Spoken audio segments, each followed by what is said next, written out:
thanks everybody for coming to this. And most of you already know about the Pacific Pinball Museum, but I'm just going to briefly go through, what we do and what we're all about. Do you want to go to the first slide?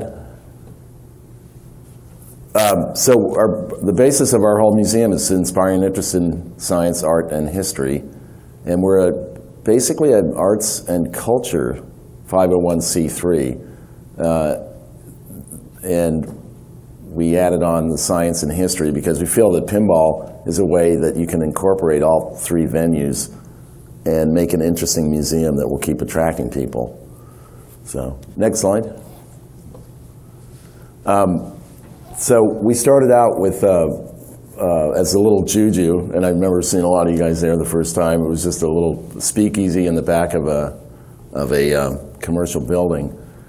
And we used to just open up on Saturday nights. It was kind of an alternative to Mac's Pinball, because Mac wasn't open to the public, and I thought, gee, that's kind of a shame. You should really have a place open to the public. And my interest was 70s machines, so that's kind of how it started out. And I never envisioned that we'd ever have an electronic pinball in our museum. Then it quickly morphed into becoming a museum dedicated to preservation of pinball. That sort of happened when we got we started to meet with Richard Conger and find out about the earlier machines and how fascinating those were. And then a gentleman came up to the Lucky Juju, as it was back then, and told me that he had this old pinball machine, and it was. I said, "Oh, what is it?" He said, "Well, it's a Bally bumper." So he told me how old it was. So I immediately called Richard Conger up, and he gives me the lowdown on the Bally bumper. It's the first machine to use bumpers, etc. And yeah, wouldn't pay more than $200, maybe $300 if it's in really good shape. That's what Richard told me. So when I go to see it, it's in this gentleman's garage, and it's all set up, and it basically had some dust on it, but it looked like they'd cleaned it up and set it up for me. I was pretty amazed, and I said, "Well, gee, that's really nice of you to set it up for me." And he goes, "Oh no, my brother always had it set up ever since he got it." And I said, "Well, when did he get it?" He said, 1936. And I went, "You're kidding? He's had it set up here for almost 80 years?" And he goes, "Yeah." He goes, "I have one too." And I went, kind of went, "Really?" He goes, "Yeah, but mine's in the crawl space, so it's not in a good a shape, I said, "Well, where did you get these?" And so the story was the Oakland police back in 1936 confiscated these pins, and they brought them to Alameda and gave them to the Alameda cops as gifts. And you kind of understand the mentality back then. Those things must have been like a new Apple, or a new Mac computer. It was high tech. It was the first machine to, show your score, and it was the first machine that you could really shake and treat like a pinball machine. If you look at some of the early cartoons in the 30s, you'll see reference to pinball machines where they're shaking them, and that's kind of where it started, where you're actually shaking it to get more points. It didn't have bells or anything like that, but it was pretty interesting. So what we started doing is expanding on the museum. As we got more and more rooms, we were able to add in more and more pinballs that represented all of pinball. The goal was to hopefully get everything we could for American pinball, starting with the Montague Redgrave and going all the way up to as new as we could, which at that time was a Stern CSI, which I think, I forget when that came out, but it's kind of old now. We started, can I get the next slide, please? So the Juju started out as more or less just a place to play pinball. And as we started investigating more about some of the other museums, kind of found out that there really wasn't a National Pinball Museum. It was a website at that point. And I couldn't get any response because I really just wanted to play pinball and have fun on Saturday nights. And I was working for the Exploratorium, and they sent me out to the Smithsonian. Actually, they sent me to the National Geographic to work there, and on my day off, I went to the Smithsonian's to check out what they had. And going through the whole Smithsonian, it took me 3 hours looking for Pinball, and I kept asking and asking, and nobody seemed to know where it was. Finally, it ended up in the basement, and sure enough, they had an exhibition for Coin-Op Americana, only they had only just one machine, and it was a Miss Pac-Man video game. And I couldn't believe it. I mean, they had Betsy Ross's Flag, they had Julia Child's Kitchen, they had all the Ruby Slippers, all this incredible, history of America, but they had no pinball. And I couldn't, get through to anybody there as to why they didn't, et cetera. So I started writing them, and after about 3 months, I finally got a letter back saying that they only had 3 pinball machines, and that was all they were gonna carry. In the meantime, we kept doing the Juju and expanding that and expanding it. We took over there was a Russian massage, the therapeutical massage parlor. We got into that one, and then we expanded into Dee Dee's. Dee Dee had a hair salon, and we expanded into that, and then we kind of ran into the wall. Then we discovered that there was a kind of a plug in this wall that it actually went through. So eventually the other side, the records gallery went out of business. So we expanded into that. Could I get the next slide? So they were talking about the 3 pinball machines that they had. So they had a Jigsaw, a Sportsman, and a Sharpshooter. And those were, they're pretty good machines to have if you're going to have 3 machines. That's the right date on the Sharpshooter, is it? What's that? I don't think that's the right date for the Sharpshooter. No, those are completely, let's see, the 35 Sportsman's right. Rockola's right as well. Yeah. What they also had, though, that I don't, besides the Sportsman, they actually had one other pinball machine, but I don't think they considered it a pinball machine. They had the original, well, I guess you call it the prototype machine that Montague Redgrave presented to the patent office to get the patent. And back in those days, you had to present a working model of your invention, and then they, so the Smithsonian got that one because they're probably friends with the patent office, and they got to keep that. So pretty amazing, but they weren't going to do any more. And it's pretty obvious. It's like when I started doing this, the first thing my brother said when we started moving him is, why didn't you take up stamp collecting? Because a little hard to store pinball machines.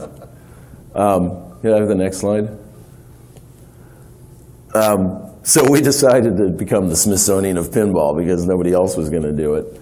And at that point, I think David Silverman got serious about it. The Silver Ball Museum in New Jersey actually called Larry up and wanted to know, how are you guys doing that? And they wanted to know our pay, how we coined the machines or didn't coin the machines. So we gave them the lowdown on how we just did a flat fee and let people in. There's a couple of reasons for doing that.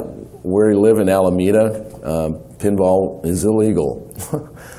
And you cannot have a place that just has pinball. You have to be a bar that has a pinball machine in it, or you can be a smoke shop. That's how it was. They didn't want just a pure arcade because, of course, it's bad for youth and they spend their lunch money on it, et cetera. So we had to figure out a way, and I read the law, and basically it talked about coin drops. So I figured, gee, if I got rid of the coin mechs and just put them on free play, then there's really nothing they could do about it. And that's how we operated for quite a while, up until the fire marshals came and did a report on the whole building. And we were the only ones that passed the fire inspection, strangely enough. But the report went into the city, and then the city goes, well, we see you're operating a business out of here. And at that point, it was more or less, we considered it kind of a private club. But the city found out about it, and so at that point, I was trying to figure out how much I owed them so that I could stay open. And in that meantime, I managed to receive the 501c3. So they kind of crossed in the mail, but basically, when they hit me up for about $300, I asked them, well, what if I had this 501c3? And they said, well, if you had that, you wouldn't have to pay anything. So I whipped that out, and they were pretty disappointed because they didn't get any money. But they'd already taken some money from me, because I wanted to, get it up front. And it was really funny because they never sent me any money back. And so finally I called them up and go, hey, you said if I had a 501c3 I wouldn't owe you any money. So they sent me a check, and it was kind of funny because it was less than what I sent them, and it had no accounting or anything. It was just a check. And it was about $100 short, but I just went, no, well, I'll just keep it. Better not to say anything. Can I have the next slide? So we formed a board, and we started figuring out what can we do to really get pinball out there. There was, at this point, I think 2 shows on the West Coast. There was Pin-A-Go-Go, and there was a Cal Extreme. And both of them were really cool shows. We really loved the Pin-A-Go-Go. It was just pure pin, and it was really laid back and really hot. And it was, our vision for it was to try and get pinball to appeal to a bigger audience. So we started thinking about doing a show that would have the early pinballs as far back as we could go, all the way up to new pinball. So we found it, tried to look for a really nice place to do it, and that's how we ended up at the Marin Civic Center, because we were surprised at how affordable it was. It was pretty amazing. And that's how we started with the PPEs. Let's see. We also started branching out to other museums and offering them exhibitions. We started a mural program that got these murals out there.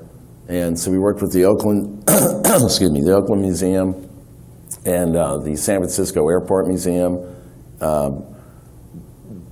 basically to just get pinball out where it hadn't been before. We started doing art shows at our venue, and that attracted a lot of San Francisco hipsters.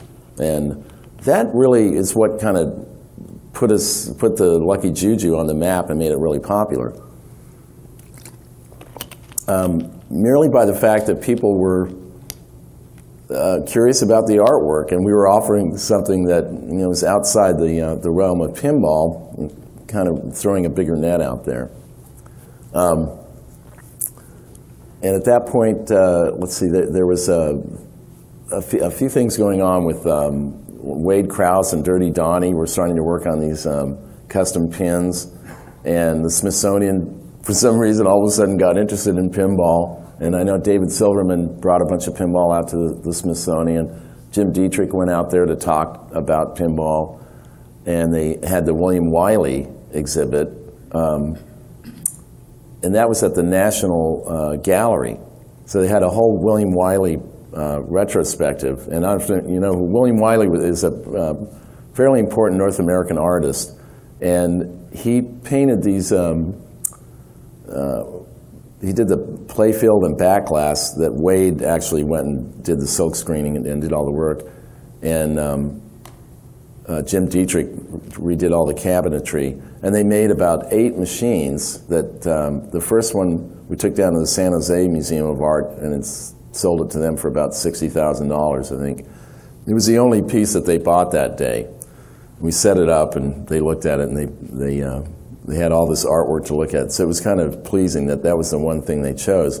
When we came back, they set them up at a gallery, and these machines went for $125,000 a piece. So I think that's a record for an electromechanical pinball machine, mainly because it had this artwork on it. So it kind of transcended. It made a big leap when those machines went for that much money, and basically they all got snapped up right away.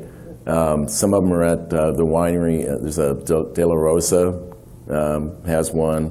Some of them went down south, and my wife bought kind of the remnants of one because it's a significant piece of art. It's almost like if Picasso were to dab a little paint on a pinball machine, it would all of a sudden become worth a lot of money. So, can I get the next slide? So we have these 3 venues that we're always trying to pursue, and the basic concept behind it is that when you come into the museum, we're happy to give a tour, a historical tour. We give tours on the evolution of technology. We give art tours about all the art, and within that, we have all these murals. Right now, I think there's 28 murals. There's 2 more being made, one by Eric Koss and one by Darcy Bruno. Eric's doing Jeannie, in honor of Jeannie, and Darcy Bruno is doing a North Star, strangely enough, which is the same one that William Wiley used to do his Pinball.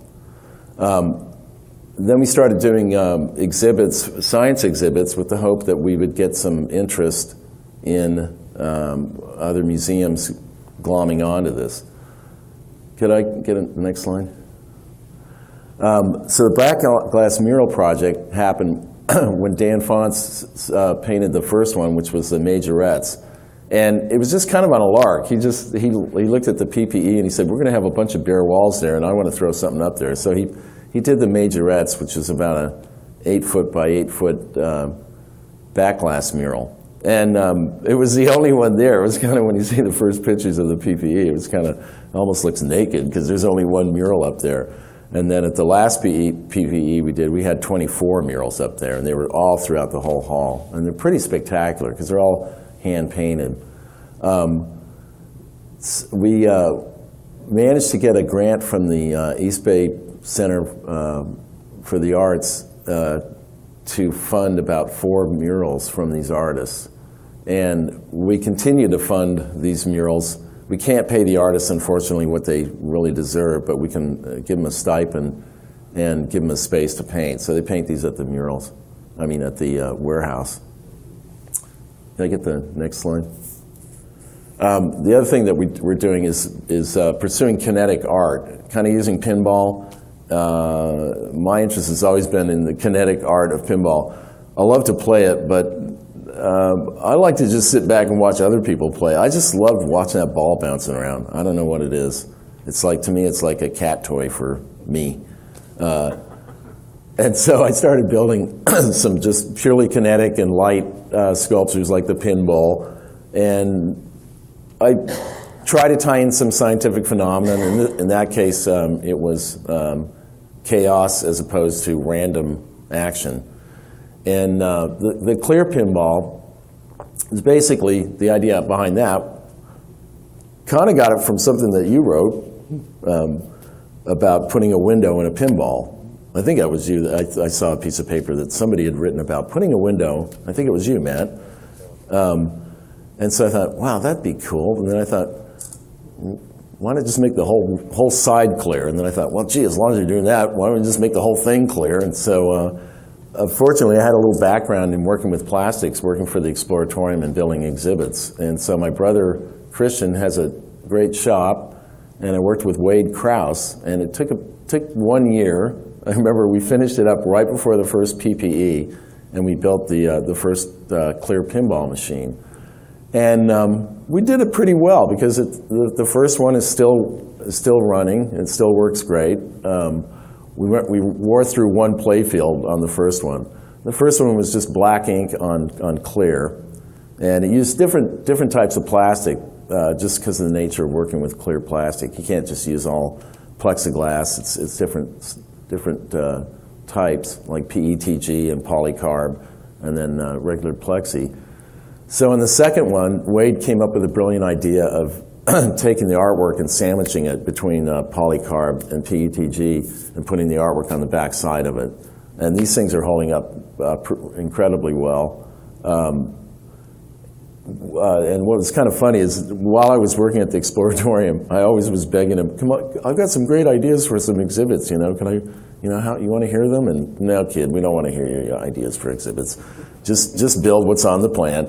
So after I left, I started building these things, and then the first thing they go is they wanted me to build one for them, and which I was more than willing to do and very excited, but they kind of wanted to pay me $7 an hour to build it in their shop. and let people watch me. And I thought, well, no, that isn't how. So I ended up, we ended up building 3 of these things, and I managed to sell them one, and I got almost $50,000 for it, which sounds pretty expensive, but when you're in the exhibit business, these things go for a lot of money, and they take 3 months to build one. You know, basically take them all apart, and then it's pretty much hand assembled. And at that point, we started getting a little more interest from some of the other museums. There's a museum in Wolfsburg, Germany called the Fano. It's a fairly recognized science and art museum. And so they're looking into getting an exhibit from us. Can I get the next slide? The other thing that was happening concurrent with this is Dirty Donnie and Wade Krause were continuing to build some more custom pins. After they built the helicopters, they hooked up with the band Metallica, and Metallica wanted a custom game. So this is obviously what spawned the Stern version, and I was really glad to see that Gary went with the artwork that Dirty Donnie did. I think that probably I haven't even really seen the other version. I don't think I've ever even seen it. Everybody wants the version that Dirty Donnie's art is on. There is another version of it, is that correct? I don't know, I've only ever seen Donnie's. Yeah, I've only seen Donnie's, but I do believe they had a Photoshop version of it, but nobody wanted that. They not only did this custom pin, and that appeared at 1 PPE, and that's it. It's been in their studio ever since. But they also did another one called,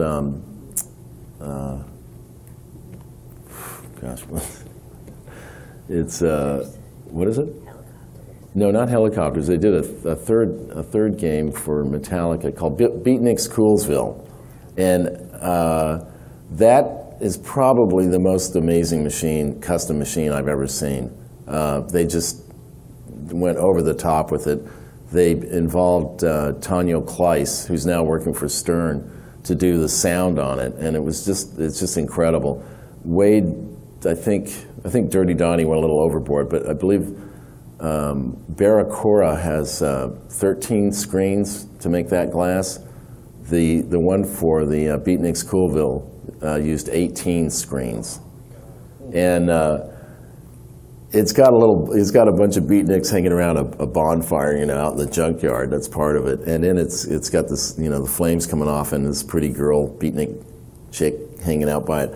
And he did the flicker lights so that the fire dances off of her face. It's pretty amazing. I mean, to do all that with just silk screen on glass. Can I get the next slide? Then the next thing we did after that, with hooked up with Wade again, and I wanted to do explanation about how pinball made the transition from electromechanical to solid state. And I thought the best way to do that would be to find one machine that they did that to. So after doing a little research, I found out that Freedom was the first machine to use a computer as a control system. And the difference is pretty startling. So we made two clear pins, one electromechanical, where you see all the guts and everything, just like the first visible pin. And then the second one was the Freedom solid state machine, which has nothing down there. Has the same play field, almost identical artwork on the back glass. And the difference is you have 4 chimes on the solid state one as opposed to 3 chimes on the mechanical one, because they figured out they could actually do a song with it. I'm trying to develop more and more of this to explain how switches became transistors and what the whole process is of translating from these electromechanical switches and programming to a computer-controlled. What's interesting is the first machines weren't really just computer-controlled. They were actually just logic hardware engines using digital like NAND gates and actually just hardwiring the logic up. So they came on instantly. They didn't have to boot up a program or anything. When you turned them on, they came on instantly and they're ready to go. They basically took electromechanical design and translated it to solid state. And that only lasted for a couple of machines, I think, that did that. And then everybody figured out that a computer would be the way to go. Can I get the next line? At that point, let's see, that's when the Exploratorium finally figured out that they should probably have a clear pin. And the funny thing about that is as soon as they got it, we started hearing ads about, become a pinball wizard. It was on NPR, you know, these ads for, become a pinball wizard at the Exploratorium. I was going, what? It's like, no, they're supposed to come to our place to learn that. But it's incredibly good juice to have something like that at the Exploratorium. And it just gets, boy, it really gets played a lot. It's amazing. So I really think that we're onto something here. If we can continue to make more exhibits like this. And the concept behind that is kind of what we call stealth learning, where kids are playing these things and they're learning something, but they're not even aware of it. You know, some examples are using a tilt device to teach about pendulums and how pendulums work, adjusting the length of the rod, etc., and make it into a game so that they learn how to do that. Another one is using balls and shooting balls to talk about trajectory, to talk about Newtonian physics and things like that. The other great thing is that you can use a pinball machine electromechanical switches and stuff to teach about logic. You basically, a couple of switches in series will give you an AND gate, and two of them in parallel will give you an OR gate. And it's very simple, but it's really the basis of computer sciences. Can you get the next slide? At this point, after a couple of PPEs on our belt, a few people got involved with us. One of them, Will White. Will White's an enthusiast down in, I believe, kind of the San Diego area. He's a history teacher. And he got involved with filming Wayne Nyans, who was the most incredible pinball engineer, I'd say, of all times. Not to knock the new guys, but I mean, back then, I hold the early stuff in really high regard, because these guys are kind of carving this stuff out of nothing. They're basically innovating a lot of stuff. Between Wayne Nyans and Harry Williams, they came up with, I'd say, 90% of the stuff used in pinball. Is that stretching it a little bit? Maybe. But they had to experiment and come up with a tilt and things that we take for granted. So Wayne Nyans, when he's able to talk to Will White and give some inside detail, it's just amazing. And Larry Zartarian, one of our board members, went out there and talked with Wayne also, and made some DVDs. Gordon Hossey came out to the show and was just blown away by how many wood rails we had out there. And granted, people don't play the wood rails like they play the new ones, but we really insisted on showing them, because that's really what we're trying to do, is expose people to a lot of the pinball history and culture that they're not aware of. And one thing that we noticed after all the PPEs, when we got enough room, we started putting the wood rails in the front of the museum, along with a lot of the wedge heads and some Williams and Bally machines that were early machines. So people would come in and they'd start playing it because it's the first machines they see. And instead of making a beeline for the new machines in the back, they'd stop and start playing these electromechanical. And I noticed this trend that they would eventually make it to the back and play the back ones. Then they'd come back up front and start playing the old ones again. And then I noticed that at the PPE, what used to be kind of the desert area with all the wood rails, I mean, there was a handful of people that really respected the wood rails and would play them. more and more people started playing the electromechanicals, and I keep seeing this trend. So I'm really happy about the choice to do this, because we kind of got slammed for, like, you know, a lot of people come in and just go. One person actually said, "Well, this is a museum. It's not." You know, and we said, well, yeah, it is a museum. That's what it's supposed to be. But he was looking more for the Pinball Hall of Fame experience. You know, where it's just pinball, and it's just like, well. You know, we might be taking a hit by putting the old ones out and keeping them out there, but they've gotten a big following, and it is kind of changing the way people approach some of the shows. They're actually looking for these older machines, which I think is pretty neat. And of course, Tim here provided a nice set of 5 beautiful wedge heads there when you go in, and I love to see that at shows, and it seems to be coming back. I notice Cal Extreme also is requesting more and more of the older machines. I think it's a big part. So Gordon Hasse donated his collection that he had worked on his whole life, but basically had in storage for 20 to 25 years. And he'd managed to collect every Gottlieb single-player wood rail known. I imagine, with the exception of a few, you know, very, very low production. But I think he's pretty much got everyone. And our duty is to restore these. It's going to be a long process, but the idea is to be able to have every one of them restored so that we can rotate them in. Can I get the next slide? With the first PPE, which this slide was from, we kind of just threw everything out there. We had the science exhibits, and we borrowed some from the Exploratorium.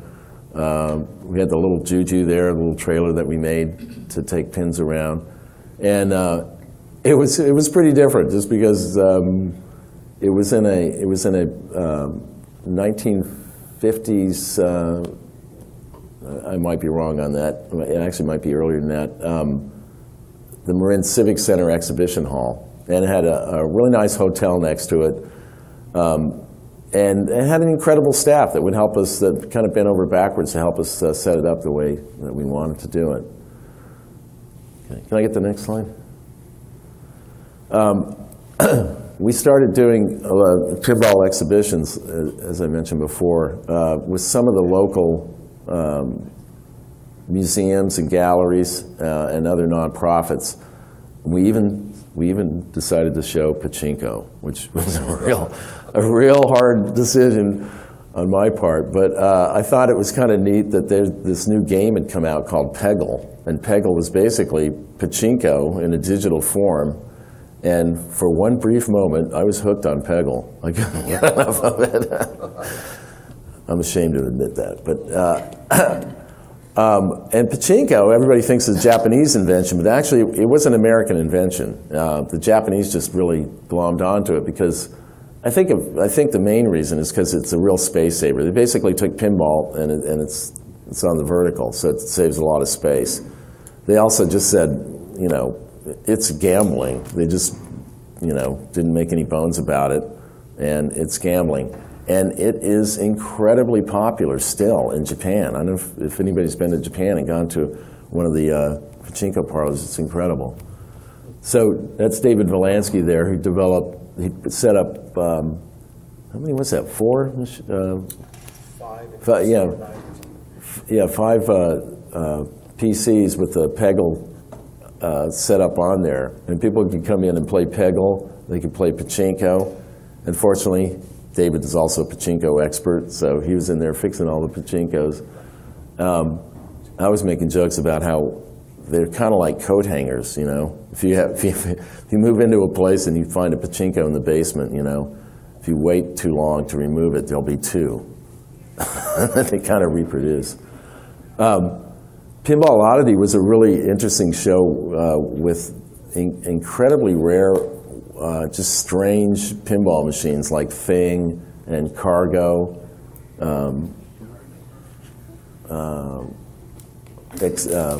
There was one about the Skyrocket. You know, there was just stuff that you never see, and incredibly strange and rare machines. Can I get the next slide?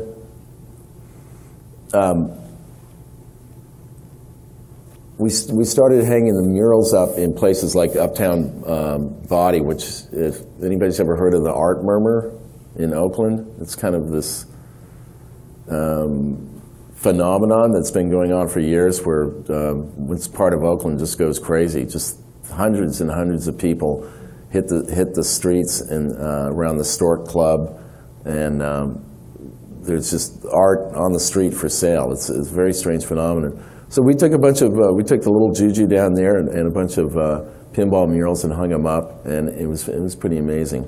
We also had one at the Rock, Paper, Scissors, which is another gallery that's down in the Art Murmur area, and brought pinballs in there. And people just, they just go crazy for this stuff. It's really, really amazing how the resurgence is happening. Can I get the next slide?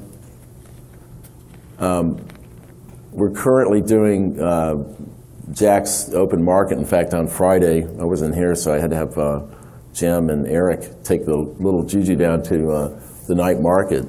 So that's one way it's our mobile outreach program, is to take this trailer that's got 5 machines on it. It's got hydraulic feet. I think most of you have seen it. And so we can take it anywhere. It's an old 1947 Spartan Manor trailer. And it's got 5 wedge heads, or actually 3 wedge heads and 2 Gottlieb 2 players on it. And we just set it up, and as soon as we open up, people are in there, and we basically have to pry them out at the end of the night. It's really the most popular thing. It's also really popular at the Maker Faire. And at the Maker Faire this year, it was unfortunately the same time as Pinagogo, which I used to take the trailer up to Pinagogo. But it's kind of when you have 200 or more machines at Pinagogo, nobody really, they don't really care about the trailer. It only has 5 machines in it, so it ends up going to the Maker Faire. And that's probably our biggest outlet for exposing the Bay Area to pinball. We had a whole row set up with the trailer, the pinball, the clear pin, and then I made these new self-playing pinball machines that there are 3 boxes that are interconnected, and I love to kind of just put it out there, and I have to hang danger high voltage signs on everything so people don't touch them. I've tried everything. The only thing that works is the danger high voltage signs with the skull and crossbones, and that they pay attention to. Before, I'm amazed parents would just let their kids practically dive into the pinball and to play with the balls. And I mean, it is high voltage, and pop bumpers can hurt you. But I was amazed that we put "please don't touch" all over it and everything, but that didn't seem to work. So a lot of people attend the Maker Faire. I mean, it's thousands of people, and they really get a lot of exposure to this. And I get a lot of requests, and then we hand out the flyers for all the other shows and stuff. I get the next slide. Let's see, this I talked about the Pinball Murals Grant, and this is just a few pictures of some of the artists. It's Dan Fonts, Eric Koss in the corner, Ed Castle, and Darcy Bruno. Darcy Bruno and Rosie Morales did this incredible slick chick. And the thing that's amazing, every artist has their own technique, and these are all hand-painted. They usually do a projection. Some of them do a grid, but they get, I'd like to say interpretation, but some of them are just spot on. But Rosie and Darcy, they actually painted. I mean, it's like the layers that they put on, you end up with a thick canvas. And you look at it and you go, wow, it looks a lot like the back glass, exactly like it, but it's a painting. It's very strange. They just spend so much time going over it and over it until they get it perfect, but it has a different feel. It's pretty amazing. Get the next slide. The other thing that we've been doing is working with a lot of the community groups, Girls Incorporated. We have a library program where 7 counties in the Bay Area, every day they can print up a print and go pass. And so we let families come in for free to the museum. We give away a lot of free tickets for any auctions, school auctions, any nonprofits. Get free passes.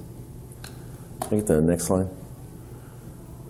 And we also get a lot of groups. And what we've been doing lately is 4th through 8th graders come in for these classes called Minds in Motion. And Melissa and I have developed a lot of science curriculum around pinball. And we teach them basically Newtonian physics, all the way into waveforms, light, and I try to go into as much about electricity as I can. Some of it, it depends on what grade they are, so they have different things that we teach. But it's been really successful. We did about 28 classes last year, and this year we're geared to do even more. And we've since hooked up with a Berkeley physics professor, and he's helping us with the math end of it, not my strong suit or Melissa's. We're more kind of hands-on explaining about these things. He's really good with the math, and he's actually bringing him in, teaching him about Arduinos and how to program some of these things. So we're trying to take it up to the next step, which would be, programming and logic. Eventually what we want to do is hook him with the maker movement and have a 3D printer and a CNC machine so that kids can hopefully carve out their own little play field. This would be an ongoing process, but maybe make a little bagatelle and learn how to program in CNC cutting pattern, and make their own bagatelle. It sounds, we thought about just cranking them out and letting them assemble them, but then I thought, they'd probably get a lot more if we could actually teach them how to, cut these things. Can I get the next slide? So in the museum, as it currently is, we have 5 different rooms, and they're all pretty much laid out historic in chronological order, except for the amusement gallery. And that's kind of a leftover. That was Dee Dee's hair salon. We just kind of use that as a midway room. It's kind of a breather from pinball, We do have the clear pinballs in there, but we have some amusement arcade machines. The only video that we ever had in there is Video Pinball by Atari, just for people that say, well, do you have any video games? And we go, well, yes, we do. We have one video game. And then they get in there and it's Video Pinball. Can I get the next slide?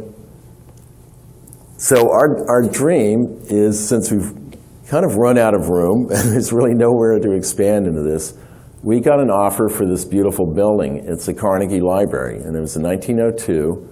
And when I first moved to Alameda, it was the library. And I was always blown away. I'd go in there and wow, this is still operating. But that's kind of what Alameda is. It's kind of a town that time forgot or would like to. Their slogan is, the shopping slogan on Park Street is, we're not retro, we just never caught up. And it's completely true. They just it's like, well, this building's still good, why should we do it? Unfortunately, it didn't pass ADA, the Americans with Disabilities Act. So I believe it was in 87 or 88, somebody couldn't get a book and complained. They had a service where they'd bring it out to you, but somebody was slow. I'm not sure if they actually got sued or whatever, but they had to shut it down because it had no ADA. It also had no electricity because it was built in 1902. It had no lighting because the design behind these Carnegie libraries is this skylight at the top lets all the light in, and it's really pretty amazing. They even had these little, in the back down there, you can see this area, it's called the stacks, and the stacks had glass floors so that the light would trickle through that. The concept behind it is it's got 4 areas and then one large area in the middle. The concept would be to have the different eras in the different areas off to the side. The center part is a large part that would be used for exhibitions, for rotating. And that's one way that we want to continue to get people to come in there. We would change exhibitions. They don't necessarily have to be pinball related, but we try to keep a lot of pinball related exhibitions, but we could also, it's kind of an open area where we can change the need for it. Like if somebody wanted to have a wedding in there, you kind of have to do what you need to do to keep people coming in there and to be sustainable. So the concept was to have a 30s and 40s era, and then a 50s era, 60s era, and a 70s era. And then there's a basement to the whole Carnegie, what was known as the men's smoking room. And it's a full basement. And in that, we would put all the modern machines. We can hold about 75, possibly 80 machines down there, and have a restaurant and bar.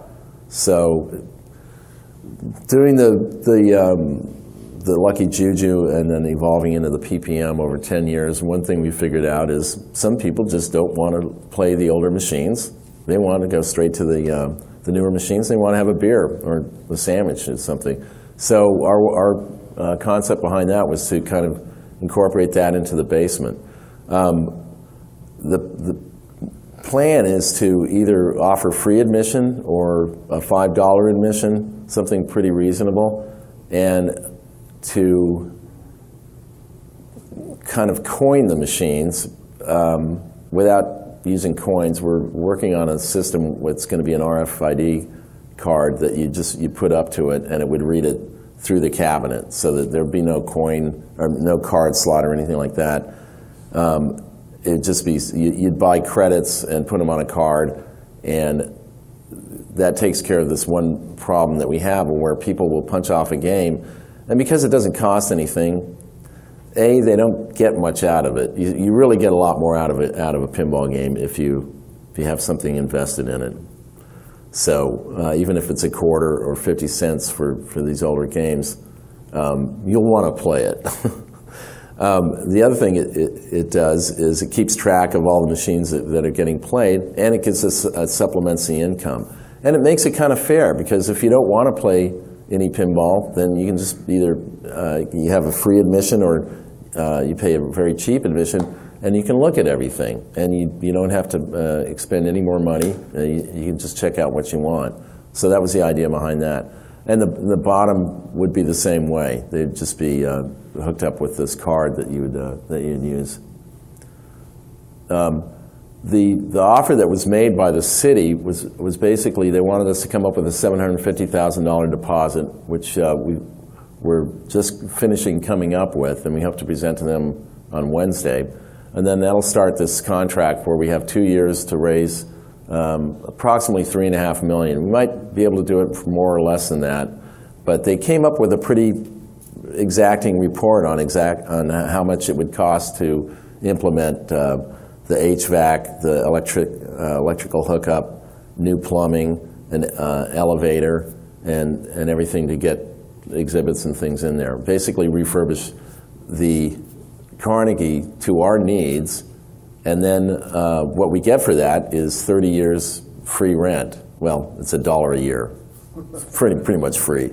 So for an investment of at the maximum, say $4 million, we'd get a 30-year no-cost lease of this building. We estimated it to be worth about 12 to 15 million in just regular real estate costs. So, you know, it's an incredible deal. The other thing that we get out of it is it's going to become the central hub for the new. They're kind of rebuilding this whole area, and it's going to become the hub for the Cultural Arts District in Alameda. It's on Santa Clara. It's right up from, it's on the other side of the town from where we are currently at Santa Clara. We're on Santa Clara and Webster. This is going to be Santa Clara and Oak Street. It's right across from City Hall. It's just an incredibly beautiful building. So the main thing that is really exciting to us is if we can bring in the Richard Conger collection, and that's what Richard Conger is basically waiting for us to get a place for us to display his collection. It would be in an incredible, what I call a frame for the artwork. A lot of people ignore pinball as an art form because it's in a bar or a pool hall or a strip mall, or it's kind of they don't put them in the nicest places because they don't need to, and that's fine, especially for the modern pinball machines. I mean, people want to play them, but when you're looking at it and trying to encourage people to appreciate the aesthetics of it, you really need to put it in a nice gilded frame. And that's what I see the Carnegie is doing. It's gonna elevate the electromechanical era, at least, into an appreciable art form. What we're trying to do is the same thing that happened with comic books. Comic books were, denigrated as kind of a lowbrow art form, and pinball's kind of got the same rap. And we feel if we put it into a nice building like this, that it can elevate it. This will have a couple of effects. It will make some pinballs more expensive, and I'm sure we'll catch some heat for that. But it will also make people respect them more. Because you got to understand, a lot of this stuff gets thrown out. People have no concept of how rare they are and how dear they are to American culture. Can I get the next slide? Let's see. So a lot of people are asking about the PPE and why we're not doing that anymore. It's because the PPE was basically put out there as a concept, to see how people would feel about having a museum on pinball, and that's what the PPE was. And at first, it was kind of a hard sell. People didn't quite get it. They wondered, why the hell do we have all these old machines there? They wanted the new ones. I think they got more accustomed to seeing it, and of course, a lot of people right off the bat were like, wow, this is great. They're showing everything. So after doing it for 6 years, it's quite the burnout, as anybody who puts on a show can tell you. It's pretty hard to continue to put on a show. We supplied most of the machines. It was a different concept in doing it and everything. So after 6 years of doing it, and we always managed to make the same amount of money no matter what we did. It was we always cleared about $20,000, which was great, because a lot of people thought you'd be hard pressed we'd lose money on these shows, but we didn't. We managed to clear about that every time, no matter what we did. If we advertised it more, it ate up whatever we made. So we figured out, gee, if we used the same amount of energy and did car washes, we'd be millionaires. So we figured that we'd done our due diligence on that, and that we really needed to concentrate on finding a place. And at first, the the Palace of Fine Arts in San Francisco was sort of becoming available, and we thought that would be a really great place. But we were pretty naive, and we didn't realize how much they were going to be asking for. In that case, they started out at 19 million, which is what they wanted somebody to put up to just do some improvements, and that quickly went up to 43 million. And that's just a drop, in the bucket to what the city of San Francisco is going to require. So even though we'd love to have it in a big place like San Francisco, you got to kind of do what you can. And Alameda seemed to be a pretty good spot because it's a nice, safe place. It's got a lot of other Victorians, and there's 5 other historical museums in the area. So getting that kind of person that wants to see this type of venue, there's a lot of other stuff to see in there.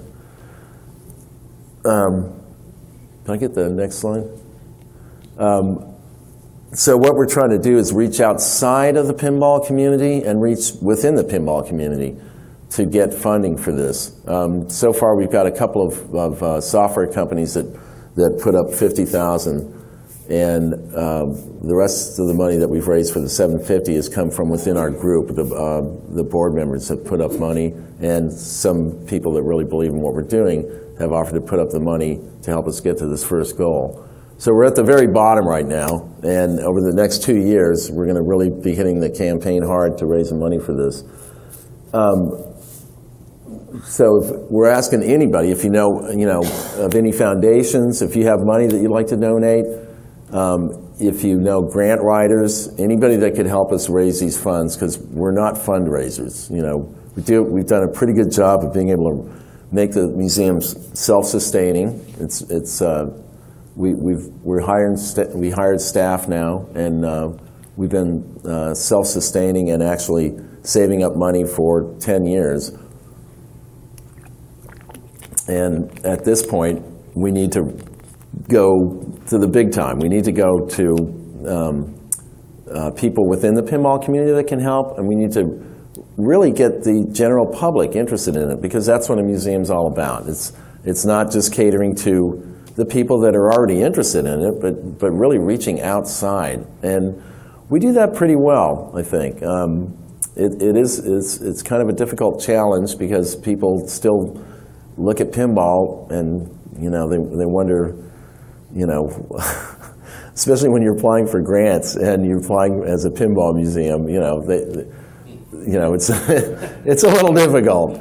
But we're getting there, and when they see how much we've done and how much the educational part and all the community work we've done, it's kind of the slow, hard way to do this, but it does pay off in the end, I think. Can I get the next slide? So as a 501c3, we're tax deductible for any donations that are made. We are selling the murals, too, if anybody is interested in buying one of the murals. And the artist gets most of the money, and 25% of it comes back to the museum. And if you don't have room for the mural, we'll be happy to hang on to it for you. Steve Sabota was the first one to, he bought the Majorette's mural at the first PPE, and then he donated it back to the museum, and it's been hanging in the DMD room ever since. Can I get the last slide? Or is this this is some of the donors that have helped us out already. Randy Pack made a real generous donation, and Autodesk has helped us out every year.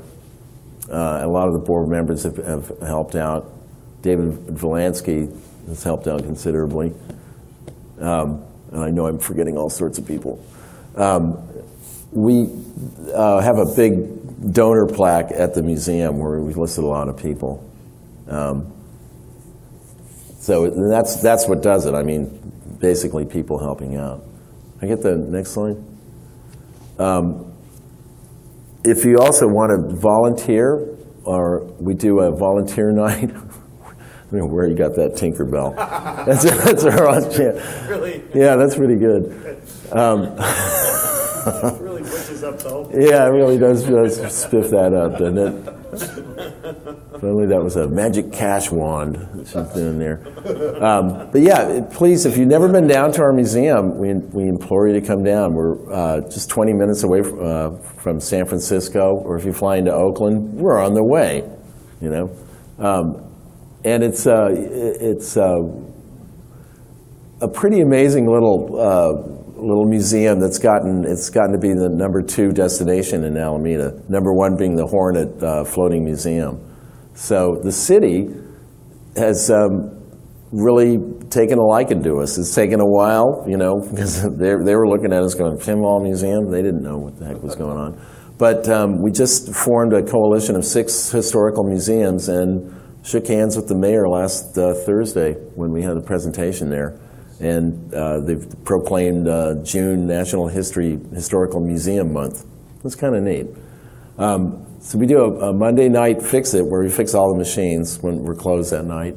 We get Chris Kuntz, David Volansky to come in, and along with a lot of other volunteers, Mike Harris, to fix all the machines. And then on Tuesdays, we have the secondary crew that comes in and does a lot of volunteer work to clean up the machines. So it's kind of a family project.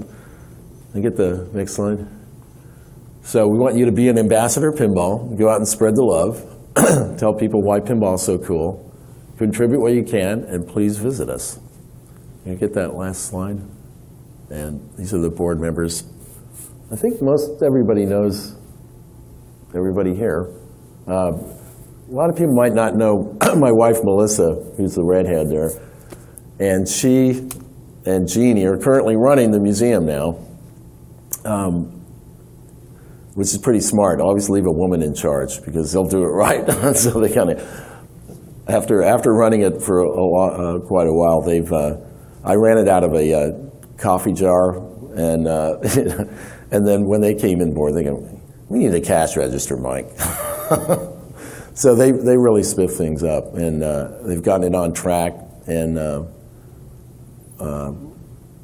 we're fully legitimate with the IRS, and we're on a lot of these nonprofit websites.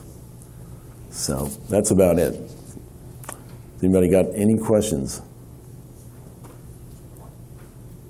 Come on, you got one question. Nope. Okay, well, thanks so much for attending, and appreciate it.